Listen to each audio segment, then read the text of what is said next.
in the final stages of removing the engine. So I'm going to break the transmission. I saved that for last. So you have a block up front, a bell housing, and a transmission. The bell housing bolts to the block. Bell housings are always aluminum, and on these 4HK motors, there's actually an aluminum plate on the back of the block, engine block. Keep the weight down. So you want to be careful breaking those bolts. You notice I use my box end wrench to break the bolts, get them loose before I finish taking them off of my impact. You could have done that with a ratchet wrench or your regular ratchet socket, but I got the impact handy. I'd already been down there taking off the motor mount bolts and the muffler nuts that were giving me a hard time the other day with my new fancy gear wrench socket. Now you can see I've got that pipe loose, just shaking it with my hand there. So you got to pay attention to these bolts as well. It's actually 6 bolts, I believe it is, and 2 nuts. So there's 2 studs, and the studs stay with the block. And when you're putting it together, you use those 2 studs to line up to the bell housing. And so there's 4 bolts the same length across the top, but there's 2 on the right-hand side underneath that are a different length. Each one of them a different length because they are used to hold a bracket in place. So they're one's longer and one's even a little longer. So you got to pay attention to that sort of thing. Here you see I got the starter out. Finally figured out that it's not going with the block, but it stays with the bell housing. So got that out.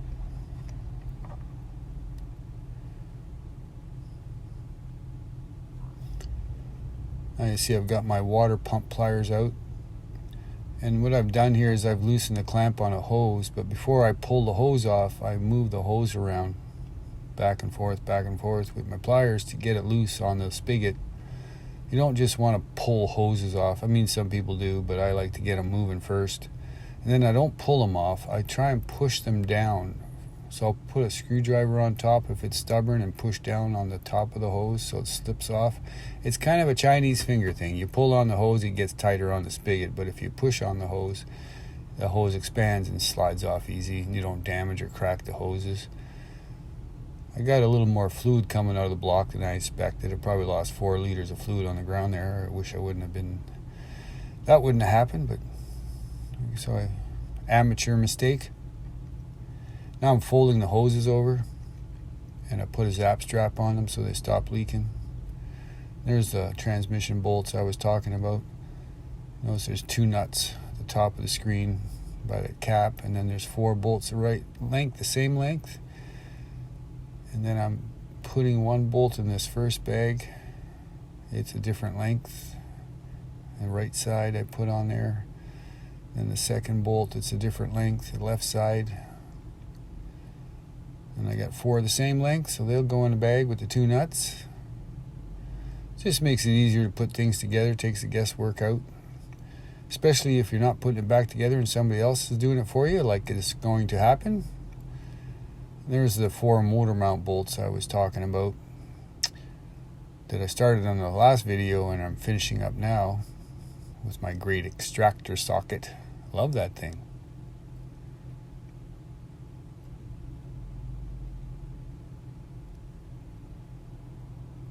There we go again with my plumber's pliers. That was a pinching style clamp that held that in place. I couldn't get at it, so I used my needle nose to pinch the clamp open, slide it down the hose. Now I'm loosening up the hose and pulling it off by hand. Put the zap strap on there, fold it over, don't leak. That's a power steering pump hose. There's 1 more down there. I believe I have it loose already, but there's a clamp I got to reef on to get the clamp off making me slack to get the hose disconnected. Another thing too is I worked, so I always work clockwise. I mean, you can work counterclockwise, but I worked clockwise, always going around the engine in the same way with different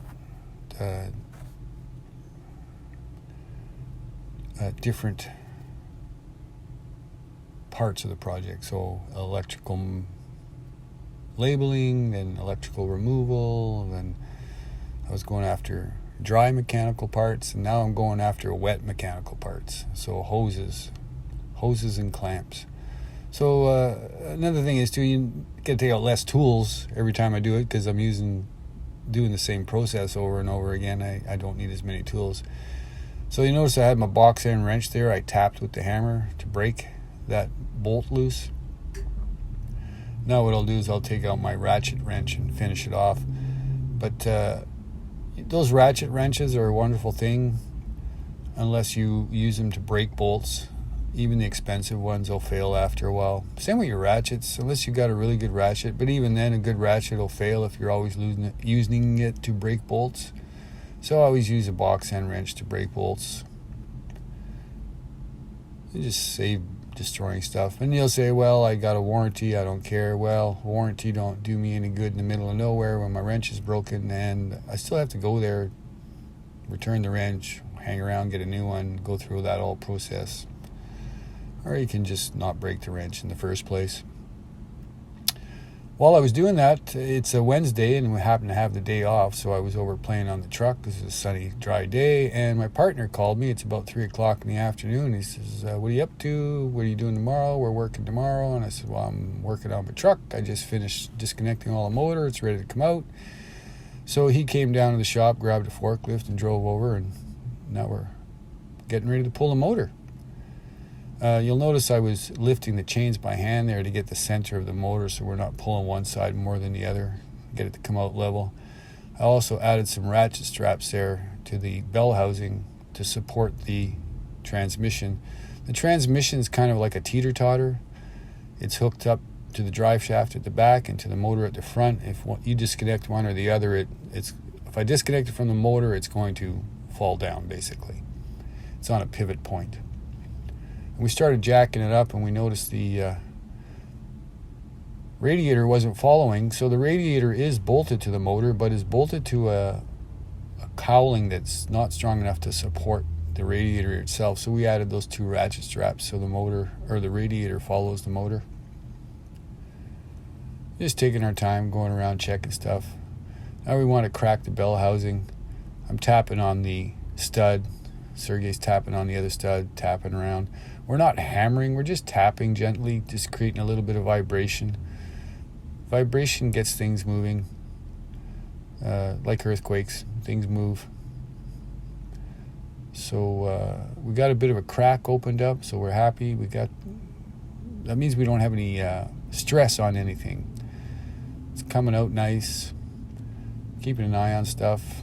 Motor's coming apart from the bell housing nicely. Checking for any connections I've missed, because it's not easy, or it's not hard to miss connections. Checking the tension on the ratchet straps as I go up with the forklift. You can't see the forklift, it's out of view. It's got a jib on it sticking out about 10 feet from the forklift over top of the cab. And we got the bar out. We're trying to come out a bit. So you don't want to go, like we just have 2 bars now, so we come out straight. There's a spline and the torque converter there. And you don't want to stress any of that stuff. You want it to come out smooth. If you feel pressure, it's not good. Something's wrong. Also, I just remembered that torque converters are full of oil, transmission fluid, so a little mistake there. Could have been prepared for that. So it looks like we're all loose, but if you look in the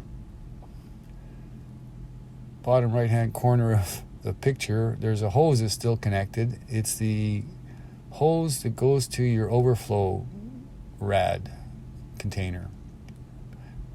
So I still don't notice that it's connected, and I'm pushing on the motor. And that's one heck of a stretchy little hose. You'll see in a bit, it really stretches. So it's adding a little bit of grief. I didn't spot it, even though I came around to that side of the motor. I still didn't notice that hose.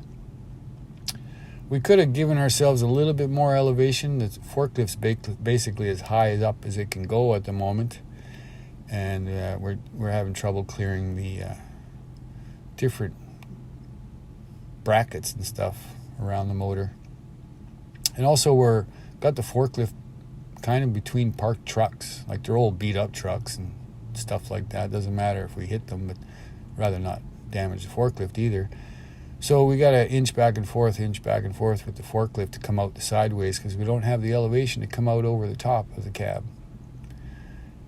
If I had a telehandler zoom boom, that's the way I would have done it. But this is working out. You can see that hose is really stretching. It's a pretty tough little hose. I think I finally noticed it here. It's like, oh, stop. That hose really stretched. I'm surprised it didn't break.